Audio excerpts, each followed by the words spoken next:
Bonjour. Bonjour Joseph. Bonjour. Alors aujourd'hui, sujet vraiment qui intéresse tout le monde là au local, on va parler de l'hôpital. Bien d'accord. Alors, qu'est-ce que tu es Joseph, toi, par rapport à cet hôpital? Qu'est-ce que tu fais? Moi, je suis pas un hospitalier, je ne suis pas du personnel hospitalier, je suis un usager. C'est un peu comme définit l'association, on est une association des usagers de l'hôpital. Oui. Et en fait, on souhaite un peu que les usagers s'investissent de plus en plus dans cet avenir de l'hôpital parce que c'est important. Je pense que souvent le personnel défend ses droits dans l'hôpital et ils ont raison. Les élus interviennent quelquefois, on en reparlera peut-être tout à l'heure. Mais en revanche, on oublie toujours ce pilier des usagers qui est important parce que c'est la population et c'est elle qui est concernée par les différentes actions et à tout ce qui se passe au niveau de l'hôpital. Oui, il faut que tu continues. Et donc, en fait, c'est pour ça qu'on a toujours... Alors, l'association, elle existe depuis 1998. Je n'étais pas là à l'époque, c'était Mireille Ponton. Mais j'ai pris sa succession.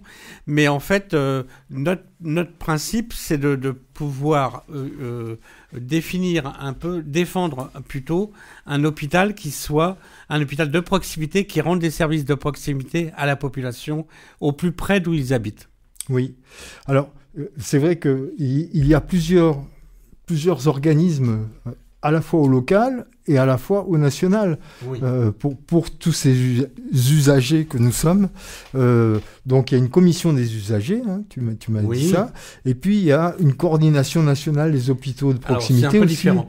Alors, il y a tout ça quand même. C'est un peu différent. Et toi, tu as différentes casquettes. Oh, oui, mais en fait, ce qui se passe, c'est que il y a des casquettes d'instances de l'hôpital ou d'instances de la santé au niveau départemental. Et puis, il y a aussi l'association des usagers. D'abord, je développerai après. Oui. Mais il y a l'association des usagers qui est coordonnée, en fait, qui appartient à une coordination nationale des comités de défense des hôpitaux et maternités de proximité. Mmh. Donc voilà, c'est pour ça que effectivement, on a une vision locale des choses et en même temps une vision plus globale nationale. Alors, est-ce que, donc il y a une organisation en fait nationale. Oui. Hein, est-ce que ça se décline, chacun peut la décliner avec les instances locales, ou bien il y a un chapeau je sais pas comment dire, de comportement?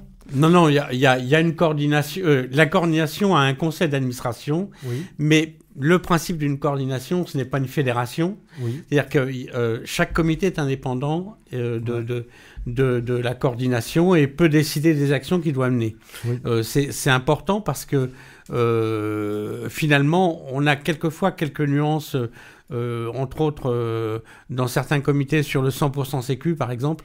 Mais bon, ça c'est un des exemples les plus importants, mais encore qu'on revienne un peu sur les choses.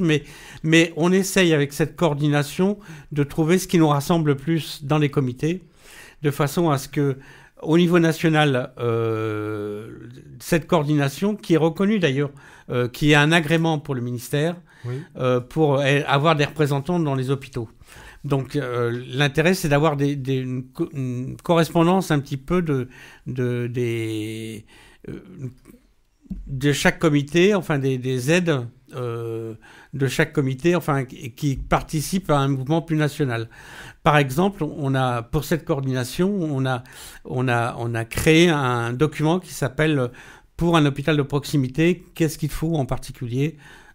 Et donc on essaie de le décliner et à chaque rencontre qu'on a ensemble tous les ans, on essaie d'affiner certains thèmes dans les machins. Oui, mais parce que de toute façon, d'un hôpital à l'autre, d'une région à l'autre, je suppose qu'il y a des problèmes qui sont différents en plus. Exactement. Hein, donc il faut bien décliner les choses. Voilà, et ça permet de comprendre qu'effectivement les problèmes qu'on vit localement, on les vit aussi nationalement et qu'il y a une communauté de lutte. Parce que manifestement, il y a quand même un manque au niveau national, puisqu'on se retrouve avec des carences quand même. Ouais, hein, ouais. Il y a des manques d'effectifs. Ah bah complètement, oui, complètement. C'est à la fois des médecins généralistes qu'on peut aller voir, mais à la fois des hôpitaux, à la fois donc problème sur les urgences, problème, enfin voilà, c'est-à-dire c'est un problème sur la santé qui évidemment impacte l'hôpital, mais c'est grave parce que maintenant c'est quand même sacrément inscrit dans notre histoire. Oui, ben c'est pour ça que effectivement on s'appelle usager de l'hôpital d'Aubenas, mais en fait on s'occupe de tous les problèmes de santé de la population dans le territoire. Oui. Effectivement, on a par exemple, on se soucie par exemple du nombre de médecins qui peut exister au niveau du territoire et des problèmes des gens qui n'ont pas de médecins traitants. Nous avons fait il y a 2 ans une enquête avec 400 réponses qui montrait que 20% de la population était sans médecin traitant. Et le médecin traitant, c'est le gouvernement qui le veut, hein, normalement. Il faut qu'on ait un médecin affilié. Eh ben non, il n'est pas capable de nous le filer, quoi. Oui, on a un droit à la santé, quoi. Voilà, hein, c'est comme un droit à la santé, t'as raison. Et donc, en fait, on essaye avec ça de travailler. Alors après, on a travaillé parce que il y avait aussi les problèmes des spécialistes, encore pire. Alors, au niveau de l'hôpital, c'est vrai qu'on a vécu des situations en 2023 un peu graves avec la fermeture des urgences la nuit. Et ça nous a beaucoup inquiétés, justement parce que la population était déjà très démunie au niveau externe, enfin au niveau de son vécu externe, et qu'en plus on ne puisse plus avoir accès aux urgences, c'était compliqué, ça posait des problèmes. Ouais. Donc je pense qu'il fallait, on est intervenu d'ailleurs, enfin on a écrit des choses là-dessus en disant qu'on est inquiet et qu'on souhaitait un petit peu que ça se résolve au mieux. Ça s'est résolu. C'est vrai qu'on a connu une année 2024 aux urgences qui était pas trop mal. Où il n'y a pas eu de fermeture. Enfin, elle n'est pas trop mal. Il n'y a pas eu de fermeture. C'est déjà très bien. Et les gens étaient accueillis, mais il faut savoir que depuis quelques années, depuis 4 ans, je crois 4-5 ans, non, c'était après le Covid, je crois.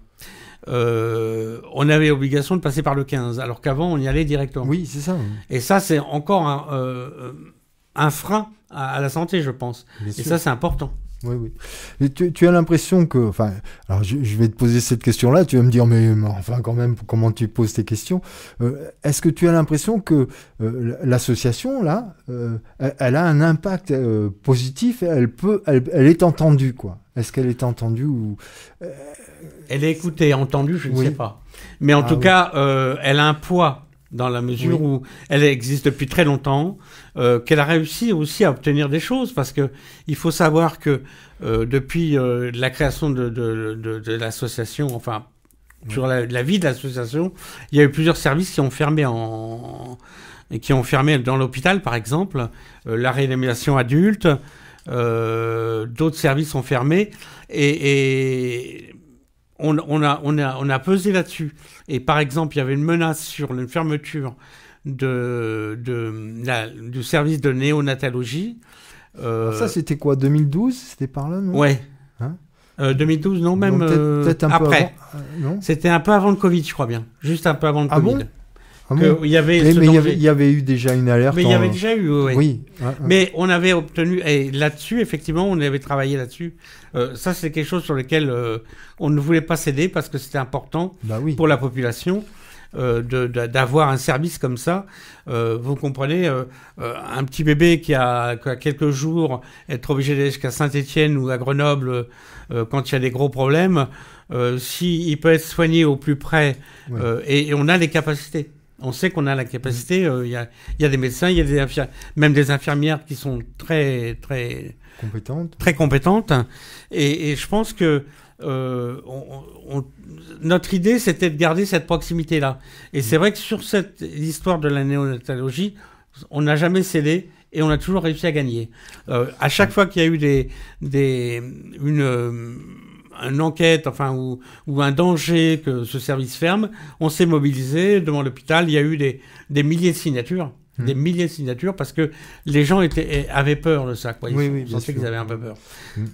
Moi, je m'en souviens parce que effectivement, Oui. j'ai participé aux mobilisations, quoi. Voilà. Parce que c'est vrai que c'est important de garder une natalité ici. Oui, c'est vrai. Hein.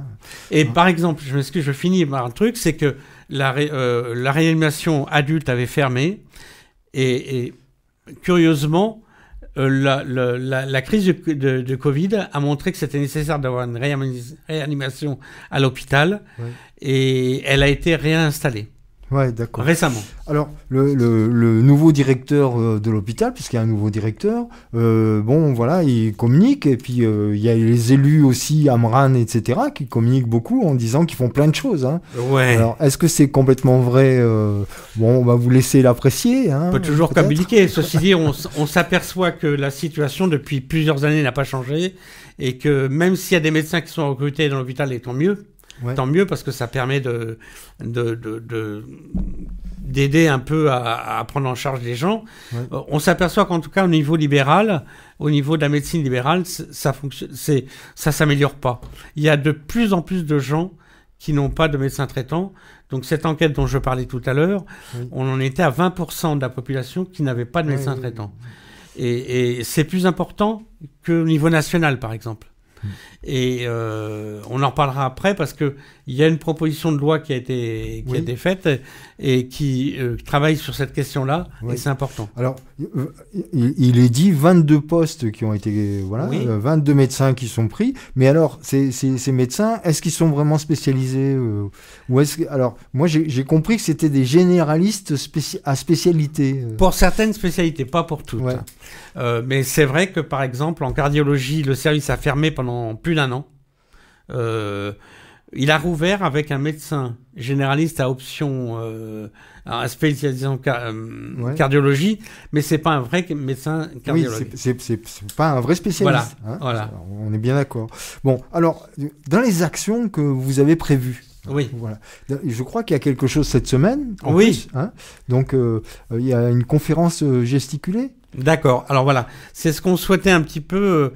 Pour parler en général de toutes les problématiques du soin, on peut le faire sous forme d'une conférence simple, normale, comme ça, mais on pensait que sous la forme d'une conférence gesticulée d'un spectacle, on pouvait essayer d'animer les choses un peu différemment et de manière plus ludique et en même temps sans rechigner sur le débat, quoi, sur le vrai débat. C'est vrai que le principe, c'est comment se faire soigner, quel rapport entre soignants et soignés, quelles conséquences concrètes de la politique dévastatrice des gouvernements successifs. C'est des choses qu'on va aborder dans cette conférence-là. Donc cette conférence, elle a lieu à la Bobine jeudi 10 avril à partir de 18h. À la Bobine. À la Bobine, oui. Voilà. On en dessous de l'Érette, là-bas. Hein, voilà, c'est ça. Pour les gens qui ne savent pas où c'est vraiment. Ouais, c'est en dessous de l'Érette. Juste en dessous de l'Érette. Voilà. Et un lieu très agréable, un lieu, voilà. Ouais, parce qu'en fait, on cherchait, comme c'était une conférence, c'est un spectacle, on cherchait une scène. Oui. Et donc en fait c'était un peu la petite scène qui nous était utile par rapport à ce qu'on avait et on a discuté avec les dirigeants de la Bobine et on a tombé d'accord sur une belle organisation, quoi. Oui, super. Donc venez jeudi soir à partir de 18h. Elle va démarrer à partir de 18h, mais je pense qu'on peut venir avant. Hein. D'accord. Parce que de toute façon, le bar sera ouvert, donc... D'accord. La personne qui fait ça, c'est Eric Davero, c'est ça? Oui, Davera. Davera. Ah. Eric Davera. Ouais. C'est un ancien cadre hospitalier du côté de Limoges, au CHU de Limoges. Et il a un peu cette notion, un peu, à travers ça, il explique son expérience de professionnel et la manière dont il vit le soin après. Oui, d'accord. Donc en fait, ça peut être très intéressant parce que il y a la conférence et après les gens vont pouvoir avoir un débat. Enfin, bien sûr, le but c'est ça. C'est le but, c'est après d'échanger parce que je pense que Eric c'est pas le genre il va pas faire sa conférence comme ça pour le plaisir puis après je m'en vais. C'est au contraire échanger avec les gens. Il cherche tout le temps à échanger avec les gens pour comprendre un peu les préoccupations et comment les choses s'arrangent, quoi. Oui. Donc après cette conférence gesticulée, il va y avoir aussi une pétition, hein? Oui. Alors elle a déjà démarré. Vas-y. Elle a déjà démarré. En fait, il existe une proposition de loi. Bonjour. Il existe une proposition de loi qui vient commencer d'être discutée à l'Assemblée la semaine dernière. Et ça s'appelle la proposition de loi. Elle est transpartisane d'ailleurs. Elle regroupe l'ensemble des groupes politiques. Hein. Elle a été présentée par tous les groupes politiques, sauf le Rassemblement national. Oui. Mais il n'a pas été convié à participer ou c'est un choix, il s'est mis à part. Il s'est mis à part. Et donc en fait c'est une proposition transpartisane qui vise à traiter le problème des déserts médicaux. Parce que effectivement tout le monde a des problèmes pour avoir des médecins, j'en parlais tout à l'heure, et des médecins traitants. Même moi, je n'ai pas de médecin traitant. Ouais. Depuis le 1er janvier, j'en ai plus. Ouais. Et donc, on essaye de... Alors, il y a cette proposition de loi qui était évoquée et qui a mis longtemps. Ça fait 2 ans qu'elle a été travaillée.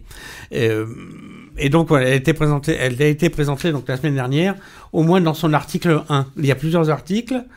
Et en fait, l'article qui a été discuté la semaine dernière, c'était l'article 1 qui effectivement restreint la liberté d'installation des médecins, qui met des freins à l'installation des médecins, parce que il y a en France et en Europe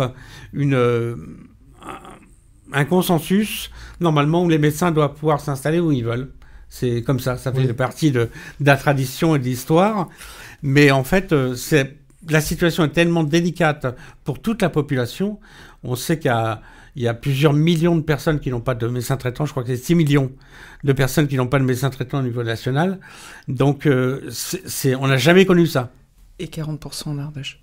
Alors, tu voulais dire quoi, Sophie ? Oui, je faisais une petite incursion pour dire que Éric Davera, justement, sera dans l'Onde Curieuse de jeudi. Donc, le conférencier gesticulateur, il sera dans l'Onde Curieuse de jeudi midi avec vous. Joseph Matou. Ouais, pour en parler...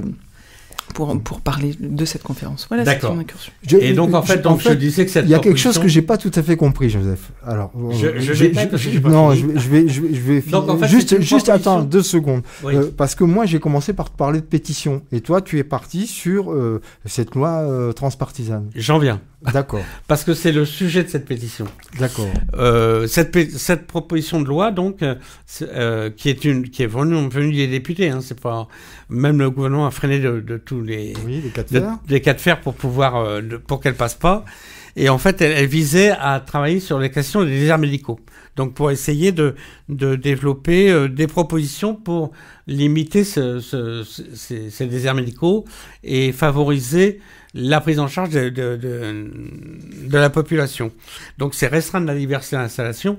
On sait qu'il y a à peu près 11% du territoire où il y a il y a plus de médecins que globalement sur l'ensemble du territoire.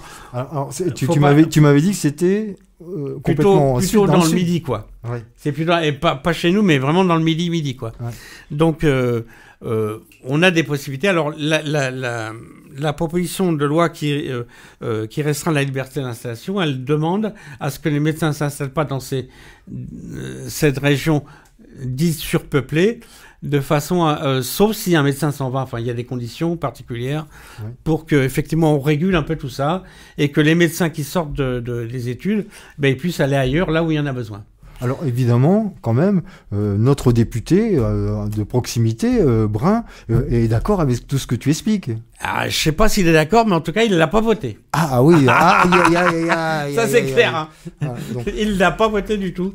Non. Et non, parce qu'en fait, l'article 1, donc ce fameux article qui restreint la liberté d'installation, a été voté. C'est quand même, je pense que je voudrais prendre le temps si j'ai un peu quelques secondes. Il nous reste 6 minutes. Hein, d'accord, oui. Que tu saches. Mais effectivement, je pense que c'est important parce que c'est la première fois qu'il y a une loi sur qui restreint la liberté d'installation en France. C'est d'ailleurs. C'est une déflagration. Ouais, c'est une vraie déflagration parce que tous les syndicats de médecins, sauf le syndicat de la médecine générale, qui est plutôt pour ces orientations-là, qui se sont vent debout contre cette loi. Oui. Donc, elle est passée avec certains députés macronistes, faut le dire, et puis des députés du nouveau Front populaire, et pas le Front national, et pas les Républicains. Ouais, d'accord. Voilà. Alors donc, en fait, quand même, ça mais elle est passée. En première lecture, elle est passée. Ça va vers le mieux, quand même. Oui, si ça... Après, il y a tout le processus parlementaire, elle n'est pas encore mise en œuvre. La deuxième proposition, c'est d'instaurer des gardes médicales pour les médecins libéraux, afin de réduire l'affluence aux urgences. On dit que les urgences sont surchargées par un tas de trucs qui servent pas à grand chose, qui ne devraient pas être dans les services d'urgence. Et on pense que là, effectivement, il y a besoin d'avoir des médecins de garde. D'avoir des gardes de médecins libéraux, après tout. Pourquoi ils ne s'organiseraient pas pour ça? Et tu disais que ça existait moi, j'ai connu ça. Bon, j'ai un certain âge, et j'ai connu ça dans les années... avant les années 80 même, jusqu'aux années 90, parce que c'est Raffarin le Premier ministre, qui a supprimé cette obligation de garde. Il était Raffarin, vous voyez qui c'était. Hein. Voilà. Voilà.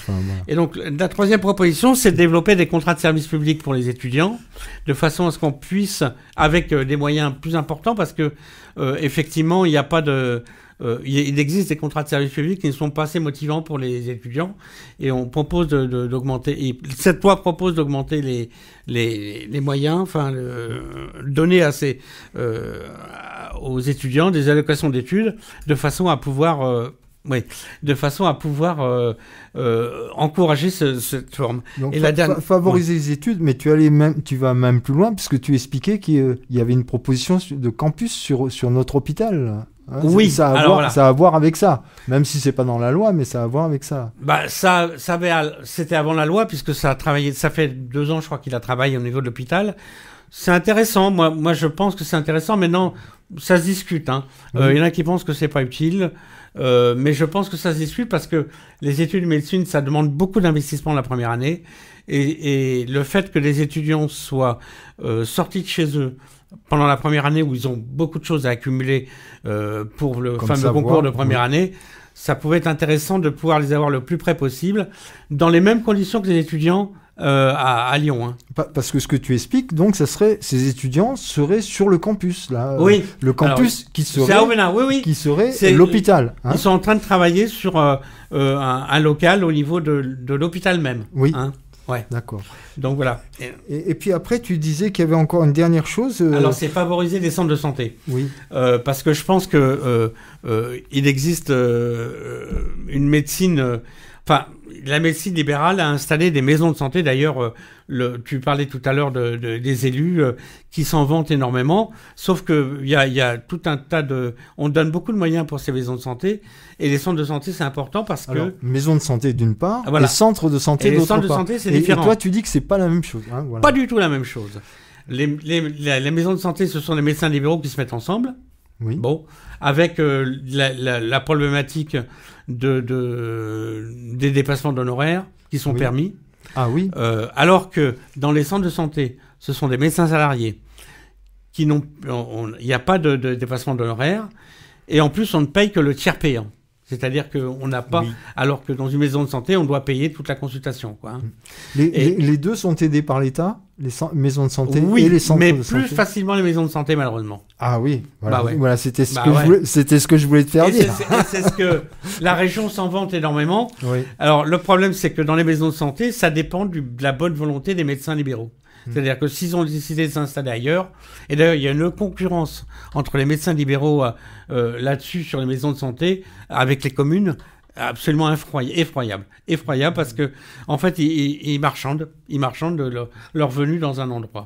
Alors, ce que tu expliquais, c'est qu'on manque de médecins peut-être un petit peu aussi parce que en fait maintenant un médecin il ne travaille plus forcément exactement comme le faisaient les médecins à l'ancienne. Bah oui, c'est vrai, à l'ancienne, on a connu des médecins qui travaillaient 14 heures par jour, qui circulaient un peu partout dans les territoires.